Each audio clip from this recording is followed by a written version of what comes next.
Today we are breaking down end-of-month recipe, yogurt cucumber rice plate, a filling meal that keeps the total near $2.20.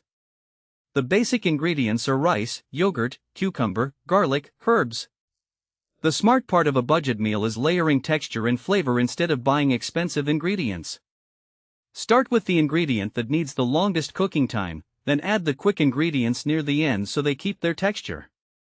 Cook the main ingredients for yogurt cucumber rice plate until they are hot and tender. Season simply, plate it nicely, and keep the portion filling without raising the cost. Here is the budget breakdown. The estimated total is $2.20, so the meal stays affordable without feeling empty. A little acidity, heat, or fresh garnish can make a simple plate taste much more complete. That is the real budget cooking trick. Use a few flexible ingredients, cook them in the right order, and build flavor as you go.